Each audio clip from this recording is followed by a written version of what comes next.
vocês com essa alegria e responsabilidade de compartilhar a palavra do Senhor. Amém? Vamos abrir as nossas Bíblias e ler o texto de Filipenses, capítulo 2. Vamos ler alguns versículos ali desse capítulo, depois do capítulo 4. Hoje nós vamos falar sobre relacionamentos e é maravilhoso porque o Senhor nos chamou para o ministério da reconciliação. E para que nós sejamos agentes do ministério da reconciliação, de levar pessoas ao Senhor, nós precisamos nos relacionar com todas as pessoas que estão ao nosso redor, segundo o padrão da palavra do Senhor, amém? E eu me alegrei muito quando o grupo de louvor começou a cantar aquela música, né? Recebi um novo coração do Pai. E no final nós vamos cantar aquela parte: Senhor, ensina-me a amar o meu irmão, a amar com o amor que vem do Senhor, a perdoar segundo o padrão do Senhor Jesus. Amém? Vamos ler Filipenses capítulo 2, do verso 1 em diante, diz o seguinte: portanto, se existe alguma exortação em Cristo, alguma consolação de amor, alguma comunhão do Espírito, se há profundo afeto e sentimento de compaixão, algumas traduções dizem entranhados afetos de misericórdia. Verso 2: então completem a minha alegria, tendo o mesmo modo de pensar, tendo o mesmo amor e sendo unidos de alma e mente. Não façam nada por interesse pessoal ou vaidade, mas por humildade, cada um considerando os outros superiores a si mesmo, não tendo em vista somente os seus próprios interesses, mas também os dos outros. Tenham entre vocês o mesmo modo de pensar de Cristo Jesus, que mesmo existindo na forma de Deus, não considerou o ser igual a Deus, algo que deveria ser retido a qualquer custo. Pelo contrário, ele se esvaziou, assumindo a forma de servo, tornando-se semelhante aos seres humanos e reconhecido em figura humana. E ele se humilhou, tornando-se obediente até a morte e morte de cruz. Filipenses 4:2 diz assim: peço a Evódia e peço a Sintique que no Senhor tenham o mesmo modo de pensar. Amém? Vamos orar? Coloque a sua mão direita à altura do seu coração e fale com o Senhor agora. Querido Deus, nós estamos aqui para sermos ministrados pela sua palavra, por essa palavra que é maravilhosa, que é viva e eficaz, que é a bússola nas nossas vidas. Essa palavra que o Senhor nos deixou para que nós vivêssemos segundo o teu padrão. A tua lei está estabelecida aqui e a tua lei é maravilhosa. O salmista disse: escondi a tua palavra no meu coração para não pecar contra ti. É isso que eu te peço hoje, Senhor, que a tua palavra esteja escondida no nosso coração, para que nós não venhamos pecar contra ti, mas que nós sejamos bênção na vida de outros, para que nós sejamos instrumentos do Senhor, para que nós possamos brilhar em meio às trevas, sejamos como astro em meio à escuridão. Esta palavra maravilhosa, nós estamos aqui para meditar nela, por isso eu te peço, fala conosco, Senhor, e que verdadeiramente nós possamos ser ministros da reconciliação, possamos influenciar onde nós estivermos por meio dessa palavra. Eu te agradeço em nome de Jesus, continua conosco, amém? Queridos, vocês podem se assentar, e o tema de hoje são os relacionamentos do cristão, com duas palavras-chave que nós vamos abordar aqui nesse texto, que é o amor e o perdão. Quando eu olho para os versos 3 e 4, em que o apóstolo Paulo diz assim: não façam nada por interesse pessoal ou por vaidade, algumas traduções dizem, não façam nada por partidarismo ou por vanglória, não tendo em vista somente os seus próprios interesses, aquilo que eu gosto, aquilo que eu quero fazer, né? Mas que eu tenha em primazia o interesse do outro, porque Cristo, que é o nosso exemplo, né? Ele se esvaziou e se humilhou até se esvaziou e se humilhou até a morte, e morte de cruz.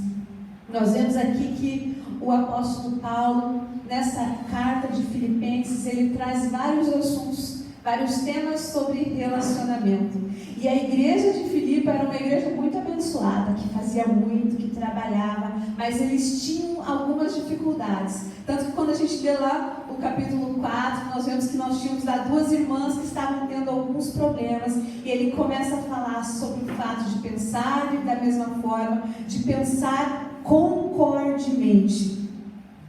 E nós vamos seguir essa linha entendendo que o apóstolo Paulo era um pastor. Ele era um teólogo também, mas era um pastor que usava a teologia para fazer o quê? Tratar de assuntos práticos, que nós lemos aqui no início desse texto. E nas cartas de Paulo nós observamos algo que é tão interessante sobre a maturidade cristã.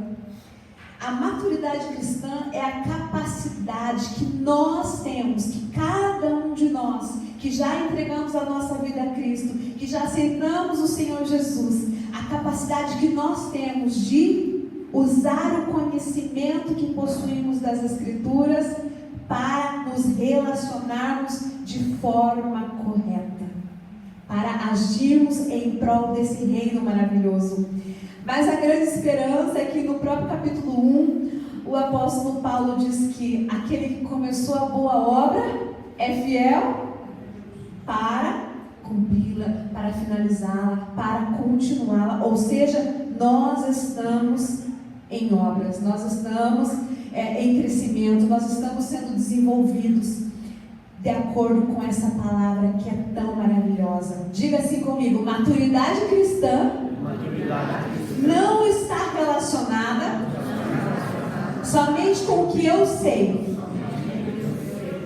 mas com o que eu vivo a partir do conhecimento das Escrituras.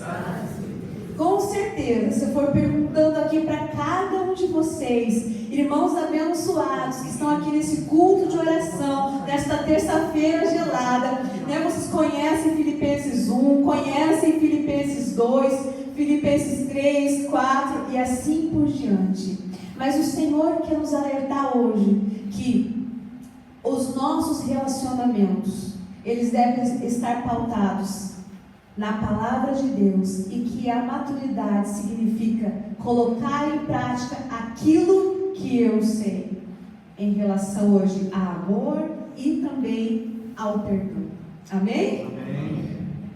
Irmãos, relacionamentos são inúmeros, não é? Quando nós lemos as cartas de Paulo, né, nós ficamos surpreendidos com quanto o apóstolo é usado pelo Senhor para tratar dos relacionamentos da igreja, na família, em casa, enfim, todos os relacionamentos. No livro de Romanos, né, na carta de Romanos, que é aquela carta assim, cheia de doutrina, o apóstolo usa dos capítulos 12 até o 15 para falar de relacionamentos. Começa no capítulo 12 falando de relacionamento com Deus, né? Nós precisamos ser sacrifício vivo diante do Senhor. Fala do relacionamento conosco mesmos. E também fala dos relacionamentos com o próximo, né? A família, os irmãos, amigos, autoridades, enfim, todos os relacionamentos. E ele está ensinando aquela igreja, assim como está ensinando cada um de nós a nos relacionarmos. Por quê? Porque o ser humano, muitas vezes, né, tem aquela dificuldade em se relacionar bem com algumas pessoas que ele considera difícil. E até estava orando ali pensando: Senhor, né, quem é que eu considero difícil? Mas talvez outras pessoas me considerem uma pessoa difícil, porque na verdade tudo depende da minha visão de mundo, da forma como eu enxergo as pessoas. Mas na verdade nós precisamos buscar o quê? A visão do Senhor em relação a cada uma das pessoas que estão ao nosso redor, na nossa casa, né, na igreja, nos diversos círculos de convivência que nós temos, porque isso é muito importante. Quando nós achamos as pessoas difíceis, né, e aí nós precisamos avançar nisso, a gente fala assim: Senhor, não dá. aquela pessoa, aquela minha colega de trabalho é arrogante, é prepotente, é difícil. Sabe o que o Senhor fala para nós, por meio da palavra? Tenham entre vocês o mesmo modo de pensar de Cristo Jesus. Aí eu falo, não, Senhor, mas e o meu marido? Meu marido é difícil, é complicado, é chato, é soberbo, é irritante, é pão duro, e assim por diante. O Senhor fala, tenham entre vocês o mesmo modo de pensar de Cristo Jesus. Aleluia, glória a Deus. Senhor, a minha sogra me persegue, ela é difícil, ela me odeia. Tenha o mesmo modo de pensar que Cristo Jesus, o mesmo sentimento que houve também em Cristo Jesus. Quem mais pode ser disso? Senhor, meu filho, desobediente, difícil, mal educado, bagunceiro, tem o mesmo modo de pensar que Cristo Jesus. Aleluia. Senhor, e a minha nora? Nossa, levou meu filho embora aqui de casa, não traz mais, é difícil, né? Diz que eu fico tentando influenciar. Tem o mesmo modo de pensar que Cristo Jesus. Glória a Deus. Irmãos, o apóstolo Paulo usa o texto central da cristologia, um texto maravilhoso, em que fala que o Senhor Jesus, mesmo sendo Deus, ele se esvaziou. Mas antes de dizer isso, ele fala, tem o mesmo modo de pensar. O que é esse mesmo modo de pensar de Cristo Jesus? Ele se esvaziou, assumindo a forma de servo, tornando-se semelhante aos seres humanos, e se humilhou, tornando-se obediente até a morte e morte de cruz. Do que o Senhor Jesus se esvaziou? Glória a Deus, vamos aplaudir o Senhor, porque Ele veio, porque Ele está entre nós. E o próprio apóstolo Paulo diz assim, Cristo em vós, a esperança da glória. Nós não conseguimos sozinhos, não conseguimos sozinhas, mas porque o Senhor habita em nós, nós podemos, Ele que nos fortalece, amém? Irmãos, o Senhor Jesus, Ele se esvaziou, né, da sua divindade, Ele se esvaziou da sua glória, da sua morada, Ele se esvaziou de tudo, foi se esvaziando, até nascer como homem, e viveu entre nós, e todo o tempo que Ele esteve aqui, sendo 100% homem, 100% Deus, Ele se humilhou, Ele foi obediente, Ele fez tudo em obediência ao Pai. Nós vamos lembrar de um texto assim, maravilhoso, e impactante, que fala do quanto Jesus se humilhou, quando Ele lavou os pés dos discípulos. Todos conhecem esse texto. Nós devemos lembrar que Jesus tinha solicitado que os discípulos conseguissem um lugar para preparar aquela refeição da Páscoa. Eles foram, conseguiram, arrumaram, e tinha ali uma bacia com água e uma toalha. Mas que engraçado, não tinha nenhum escravo, alguém que pudesse lavar os pés deles ali. Era comum que acontecesse isso, porque eles se sentavam à mesa, e era uma mesa baixinha, eles não se sentavam à mesa sem lavar os pés, lavar as mãos. Mas nesse dia não tinha ninguém para lavar, Sentaram todos com os pés sujos. Jesus foi lá e pegou a bacia, e pegou a toalha, e foi lavando os pés dos discípulos. Aleluia. E não foi só os pés de João, não. Ele lavou também os pés de Judas. Ele já sabia quem era ele. Tendo em vós o mesmo sentimento que houve em Cristo Jesus. Glória a Deus, aleluia. Aleluia. Ele se humilhou e foi obediente até a morte e morte de cruz. E é maravilhoso que João 13 vai falar, Jesus fala assim, deixa eu achar aqui. João 13, versículo 3 diz assim, vocês me chamam de mestre e de Senhor e fazem bem porque eu o sou. Ora, se eu, sendo Senhor e mestre, lavei os pés de vocês, também vocês devem lavar os pés uns dos outros, porque eu lhes dei o exemplo, para que, como eu fiz, vocês façam também. Muitas vezes, e aqui não é apenas de forma literal talvez seja o mínimo das situações que a gente vai lavar o pé do outro, lá na bacia. mas é no dia a dia, né? Na nossa casa, na nossa família, com as pessoas que nós convivemos e até com aquelas que nós deixamos para trás, que nós magoamos ou que fomos magoados por elas e que nós carregamos o peso. O Senhor diz: façam como eu lavei, né? Ele lavou os pés de todos os discípulos, demonstrando humildade, demonstrando que Ele se humilhou. Agora nós, do que é necessário nós nos esvaziarmos? Nós não temos divindade e poder como Jesus, não.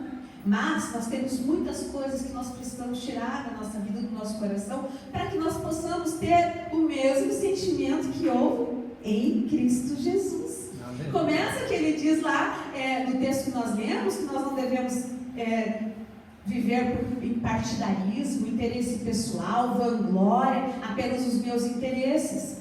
Mas em outros textos das cartas paulinas, o apóstolo traz alguns itens, algumas listas de coisas, de questões, de pecados que nós precisamos nos esvaziar. E eu anotei aqui uma dessas listas que está em Efésios 4, do 25 ao 32. Vou destacar alguns aqui. Ele diz assim: fiquem irados e não pequem. Não deixe que o sol se ponha sobre a ira de vocês. Ou seja, nós temos que nos livrar da ira, de tudo aquilo que faz com que a gente fique indignado em relação às pessoas, com raiva, com ódio. Isso não provém do Senhor. Não deem lugar ao diabo.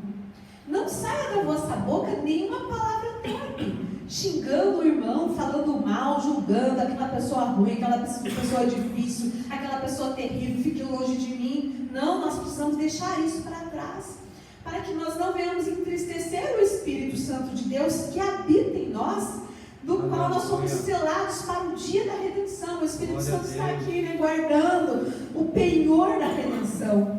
Que não haja no meio de vocês, sabe o que? Diga assim comigo: amargura, indignação, ira, gritaria, blasfêmia, maldade.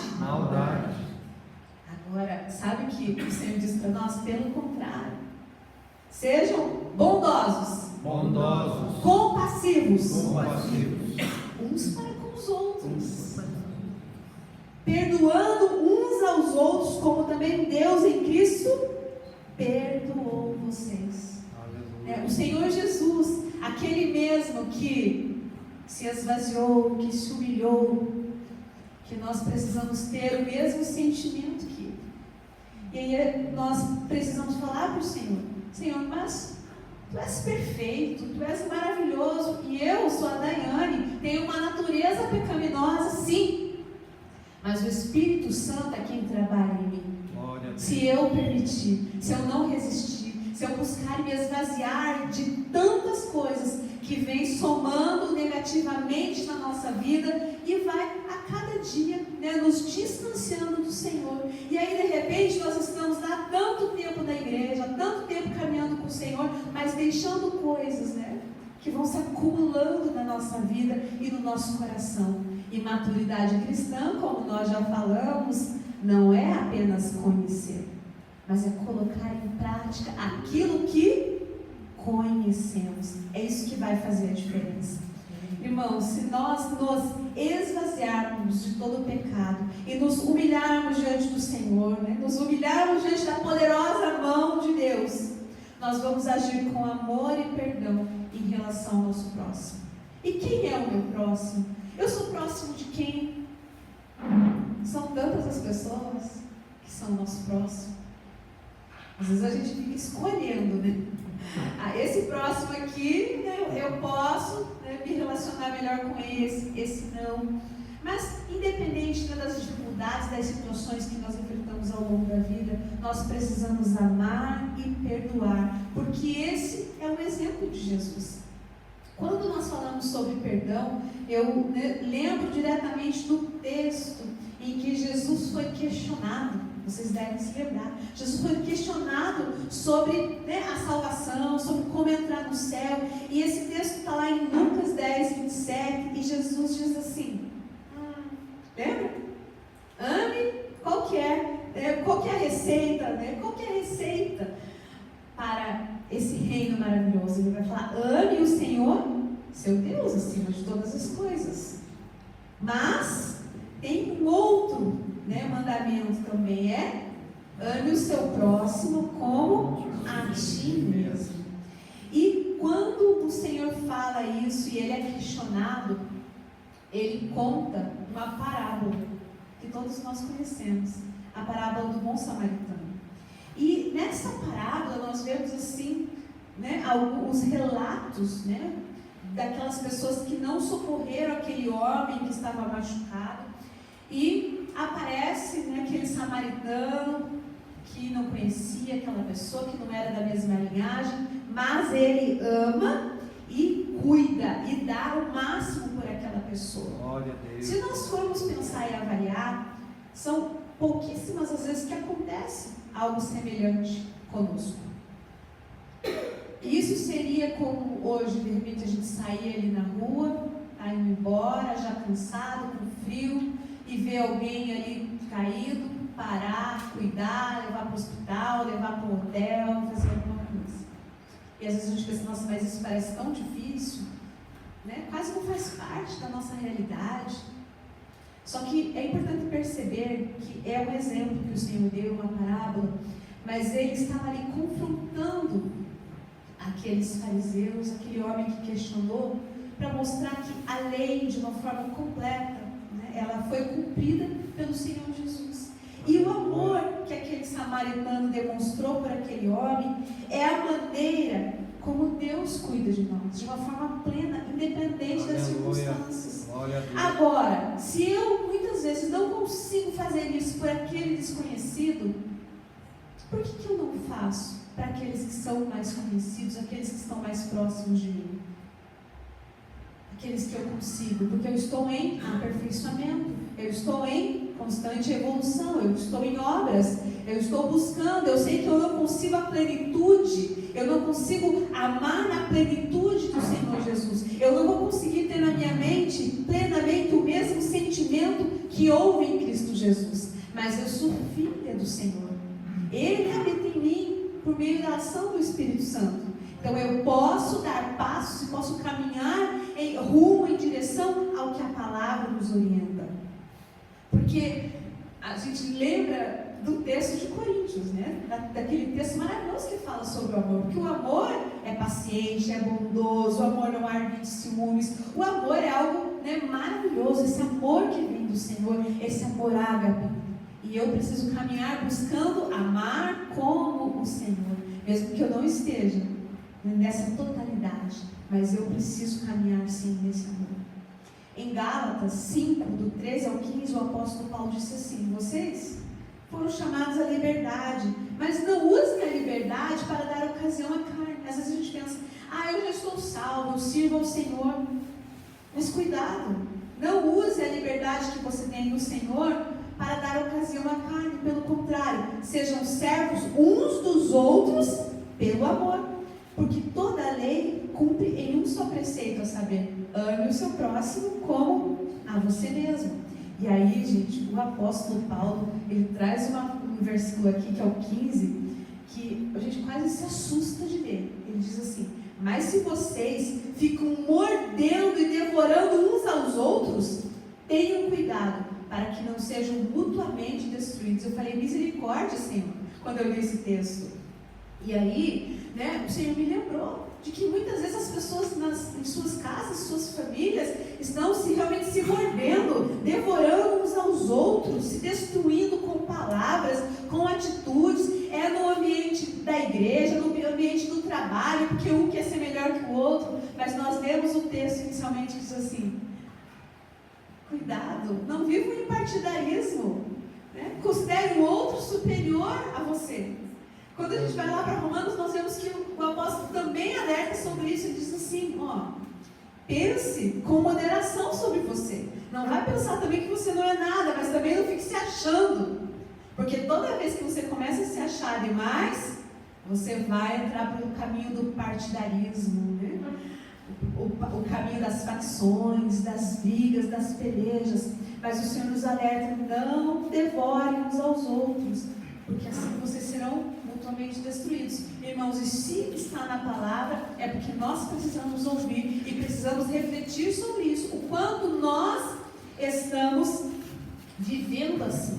Que o Espírito Santo, né, vai trabalhando nos nossos corações, assim como já tem trabalhado no meu também sobre isso, porque o que o Senhor nos orienta é que nós vivamos segundo a sua palavra, amando o nosso próximo como amamos a nós mesmos. Amém?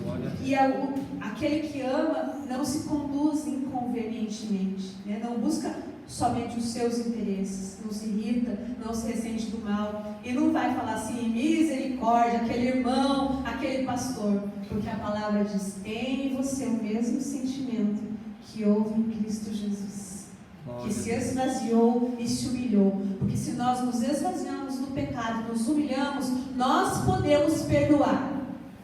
Nós podemos perdoar por situações que muitas vezes nós achamos que estão erradas, que a pessoa não deveria ter feito aquilo comigo, mas eu entendo que eu preciso me humilhar e me colocar diante do Senhor, perdoar, amar e orar, inclusive, por aquela pessoa, para que ela seja abençoada, para que o Senhor trate com ela, e não usar a minha boca para proferir maldades em relação a ela, não usar a minha boca para julgá-la, mas usar a minha boca para abençoá-la por meio da palavra do Senhor.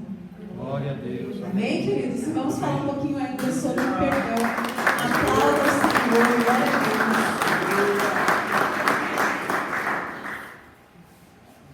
Queridos irmãos, eu estava buscando alguns textos sobre perdão, e existem muitos na palavra. Mas o Senhor me levou ao texto de 2 Coríntios 2, do 7 ao 11, e o título, né, do texto é o perdão para o arrependido. Existe uma pessoa ali arrependida no meio da igreja, e muitos não estavam querendo perdoá-lo, porque provavelmente o erro era grande. Aí nós não, aquele povo lá da igreja de Corinto estava querendo perdoar. E aí o apóstolo Paulo diz assim, a partir do verso 7, 2 Coríntios 2, do 7 ao 11: de modo que agora, pelo contrário, vocês devem perdoar e consolar, para que esse indivíduo não seja consumido por excessiva tristeza. Por isso peço que vocês confirmem o amor de vocês para com ele. Perdoar é uma atitude, e é uma atitude de amor. Nós amamos por meio de atitudes, perdoamos também por meio de atitudes. E sabe o que acontece? Por que o apóstolo Paulo orienta eles a perdoarem? No versículo 10 diz assim: a quem vocês perdoam alguma coisa, eu também perdoo. Pois o que perdoei, se é que perdoei alguma coisa, eu o fiz por causa de vocês na presença de Cristo, para que Satanás não alcance vantagem sobre nós, pois não ignoramos quais são as intenções dele. Irmãos, isso aqui é muito sério. Quando nós não perdoamos, nós permitimos que o inimigo tenha vantagem sobre nós. Nós abrimos brechas no mundo espiritual, no reino espiritual, e nós, muitas vezes, vamos tendo a nossa vida minada pela falta de perdão. Ah, pastora, você não sabe o que aquela pessoa fez para mim. Né? Ela armou uma situação, né? Me passou uma rasteira, eu perdi o meu emprego, eu perdi isso. Nossa, eu fui à falência naquele meu negócio. Lá naquela igreja, eu tive que sair da igreja porque eu não aguentei a pressão por conta daquela pessoa, aquele irmão, aquele pastor, aquela pastora. Nossa, e aquele meu ex-marido ou ex-esposa? Ele foi terrível, me traiu, né? Era violento, eu não consigo perdoar. Perdoe, consiga perdoar, porque se você não perdoa, o inimigo tem vantagem sobre você. Ele vai tentar de alguma forma destruir a sua vida, te deixar amarrado, você, né, não prospera, não segue em frente, porque não perdoa. E aí nós vamos para a oração que Jesus nos ensinou. O que Jesus nos ensinou lá na oração do Pai Nosso? Pai nosso que estás no céu, né? Você começa a santificado seja o teu nome. E aí chega numa parte que diz assim: perdoa os nossos pecados, assim como nós temos perdoado a quem nos tem ofendido. E não nos deixeis cair em tentação, mas livra-nos do mal. Então, perdão deveria ser uma prerrogativa, deveria estar, né, na nossa lista ali no início, porque Porque nós precisamos perdoar. Jesus nos ensina, e Ele já começou ensinando isso na oração do Pai Nosso. Quando Jesus esteve aqui, nós vamos ver nos Evangelhos, Ele falou em vários momentos sobre o perdão. O apóstolo Paulo, toda a palavra nos orienta através desse princípio. E eu gosto muito daquela parábola, do filho pródigo, porque claro que é uma representação do Senhor. Aquele pai, aquele pai amoroso que perdoou independente da circunstância, é um retrato da figura do Senhor, é um retrato da figura do nosso Deus. Mas Ele deixou aquela parábola também para que nós pudéssemos aprender a perdoar, a aprender a amar, a não acusar, a não julgar. Diga assim comigo: amar e perdoar, não é uma opção. Não é uma opção. Não é uma opção, queridos, mas é uma ordenança. Quando nós vemos o texto que Jesus falou do mandamento, do primeiro e do segundo mandamento, Ele fala do amor. E perdoar é uma atitude de amor. E Ele nos ensina, primeiramente por meio da oração: Senhor, me perdoa assim como eu tenho perdoado aqueles que me têm ofendido. Que nós possamos seguir o exemplo de Jesus, que mesmo sendo Deus, se humilhou até a morte de cruz. Jesus se esvaziou e se humilhou. E o apóstolo Paulo, ele faz um pedido nesse texto que nós lemos aqui inicialmente. E o pedido dele é o quê? Completem a minha alegria. Vocês são uma bênção. No capítulo 4 diz que a igreja de Filipe era uma coroa. Pense numa igreja abençoada que fazia, que ofertava, que trabalhava. Mas complete a minha alegria. Tenham o mesmo modo de pensar, tenham o mesmo amor. Sejam unidos de alma e mente. Não fiquem brigando. Não façam nada por interesse pessoal ou vaidade, mas por humildade. Considerem os outros superiores a você mesmo. Aleluia. Não tenham em vista somente os seus interesses. Tenham entre vocês o mesmo modo de pensar de Cristo Jesus, o mesmo sentimento. Irmãos, nós não perdoamos porque achamos que temos razão. Não. Nós perdoamos porque somos filhos de Deus. E porque maturidade cristã, sermos cristãos maduros, significa colocar em prática a palavra do Senhor. Então, se você tem alguma pendência nos seus relacionamentos, algo que ficou na história, lá atrás, ou mais recente, que você precisa perdoar, tome uma atitude. Eu li uma frase, eu não sei o autor, mas ele diz assim: você não é o que você fala, você não é o que você sente, você não é o que você promete, você é o que você faz. Às vezes nós falamos tanto, mas não fazemos. Agora, o que é maravilhoso é que o Senhor Jesus vê tudo, Amém. Ele sonda os nossos corações, Ele esquadrinha os nossos corações. E eu amo o Salmo 139, quando o salmista diz assim: Senhor, Tu me sondas e me conheces. Glória a Deus. Conheces o meu assentar e o meu levantar. Aleluia. De longe entendes os meus pensamentos. Aleluia. E aí ele termina o salmo dizendo assim: Senhor, se há em mim algum caminho mau, guia-me pelo caminho eterno. Nós devemos pedir para o Senhor que Ele possa sondar o nosso coração, mostrar aquilo que nós precisamos fazer, onde nós estamos errando, onde nós precisamos mudar, onde de repente nós nos perdemos na caminhada, esquecemos, para que nós possamos voltar no trilho, voltar a fazer o que Ele deseja. Tiago, lá no capítulo 1, que já estou encerrando, ele diz que nós devemos ser praticantes da palavra e não somente ouvintes, enganando-nos a vós, enganando a vocês mesmos. E ele diz assim: porque se alguém é ouvinte da palavra e não praticante, assemelha-se àquele que contempla o seu rosto natural no espelho, pois contempla a si mesmo, se retira e logo se esquece. Mas aquele que atenta bem para a lei perfeita, lei da liberdade, e nela persevera, não sendo ouvinte que logo se esquece, mas operoso praticante, esse será bem-aventurado no que realizar. Glória a Deus. É isso que nós devemos buscar, irmãos. Ser praticantes da palavra, buscar fazer a vontade do Senhor, buscar amar. E não é fácil, porque muitas vezes as pessoas nos ofendem, nos magoam, né? As pessoas muitas vezes agem, né, de uma forma que nós não queremos, de uma forma contrária. Mas vamos voltar ao que eu falei lá no início. Às vezes nós achamos que as pessoas são difíceis, mas elas também acham que nós somos difíceis.